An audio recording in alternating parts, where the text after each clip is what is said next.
Yo, what's going on, guys? Bexio back, and today we're going to switch it up a little bit here from stocks to crypto and Bitcoin talks here. So I have made videos about crypto in the past, talking about Litecoin, Bitcoin, and things of that nature, but we're going to focus on Bitcoin this time and give you an idea of my thoughts on Bitcoin and why I think everybody should have at least some sort of amount of money in Bitcoin and be invested in this asset.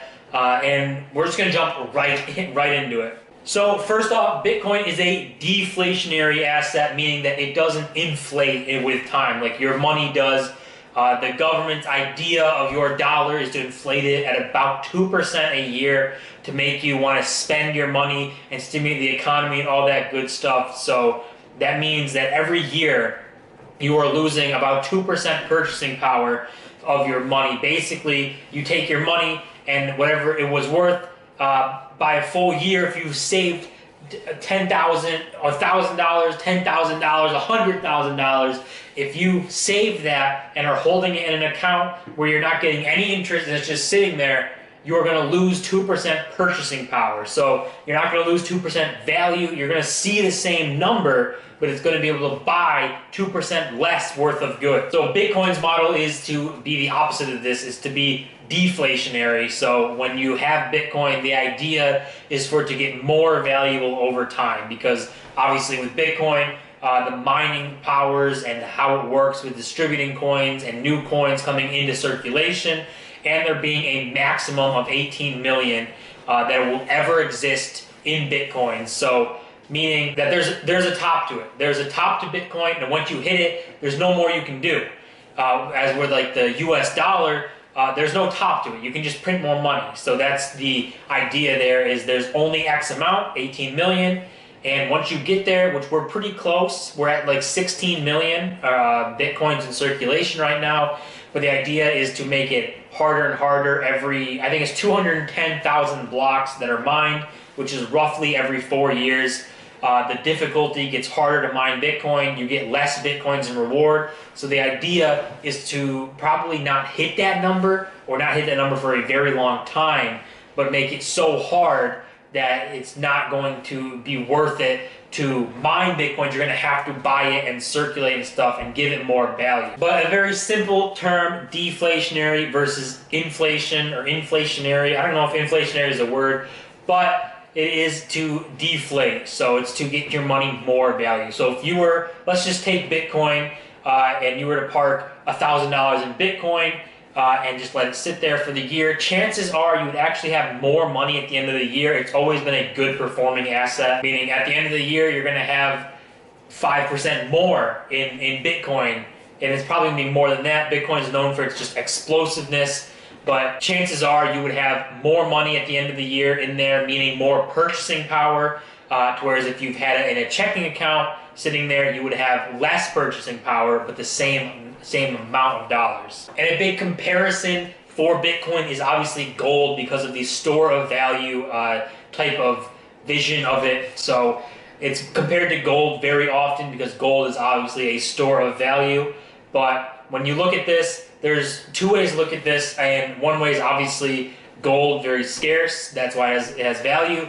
Bitcoin, very scarce, only 18 million, and we're going to break that down a little further in the video, but that's why it can have value. And for all we know, though, here's the problem with gold.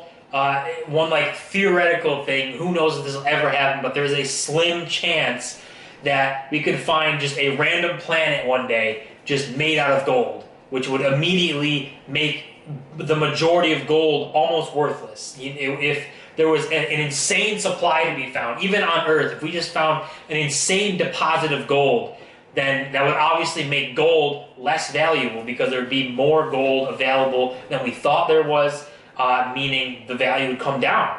But in Bitcoin, there is only 18 million. That is it. That's all there ever will be. And once you hit that number, you are not going to be able to get more or find more. It's just not possible. So we know the cap to Bitcoin. You don't truly know the cap to gold, even though the chances of finding either a plethora gold mine here on Earth or finding a planet, random planet made out of gold are slim, but they're not zero. So we can talk right here. I have a note for this one. Obviously, Bitcoin is a global currency. It's something to use globally. It doesn't break down into only dollars. Like, you don't have US dollars to exchange for pounds to be able to use in the UK and stuff. You can just, if you're Bitcoin, it's just Bitcoin. It'll translate to any currency, and that's what it'll be. And we're going to break this down further using the 18 million Bitcoins and the global population. So obviously, being a global currency, being something that everyone in the world is supposed to be able to use and can use, if it comes down to that one day taking over as a global currency, then there are roughly a little under 7.6 billion. That's the number I used for this.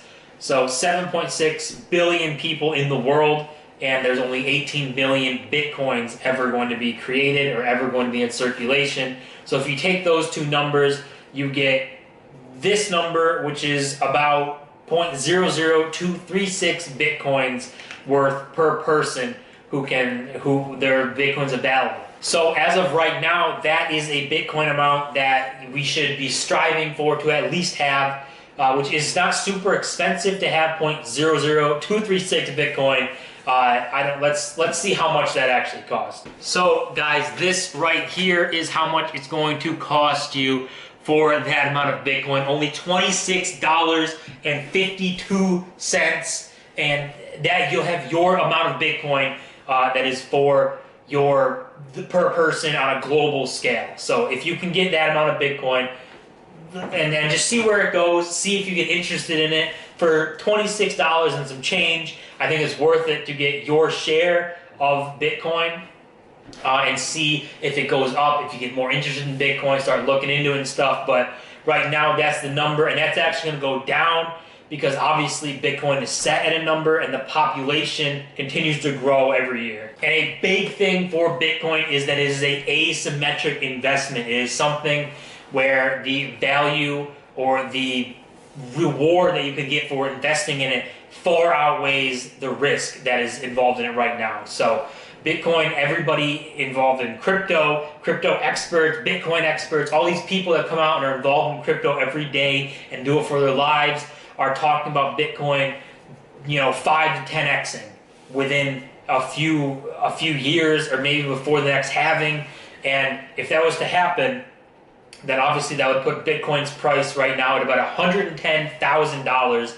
So if you bought a full Bitcoin for roughly $11,000, and the goal or the reward is $110,000, and the risk is losing $11,000. So obviously you see there's a lot less to lose and a lot more to gain. It's not making a couple thousand, it's making hundreds of thousands and only losing your initial investment if that comes to it.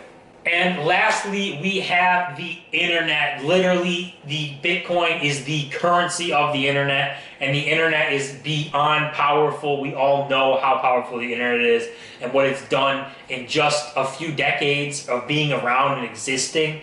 So I think that Bitcoin has a place in this world as a digital currency, and as everything starts to turn digital, Bitcoin is going to be that digital gold, and the market is just going to explode once things go digital. We all know that it's going there, as well as the internet is just too powerful. It is something that you can't ignore and is going to be here forever, and something that everybody uses on a daily basis. So I'm not going to bet against the internet and against Bitcoin, and being involved in it just secures your spot. Even if it's a little bit, at least you'll have a piece of Bitcoin. Like I said, buying your portion is $26 and change. If you can afford to do that little amount, throw it in there and see if it goes up or down, and then if you get interested or not. But remember, it is all risk. This is entertainment. This is not advice. You don't have to listen to me. I'm just some guy on YouTube. So guys, that's going to do it for these few reasons that I had for why you might want to be involved in Bitcoin. If you guys own Bitcoin, let me know what your thoughts are on it. Do you think there's a future for it? And do you think there's a chance of it 5 or 10xing or even more xing? There's a lot of people who are saying it could be a lot more than that, but that's conservative numbers.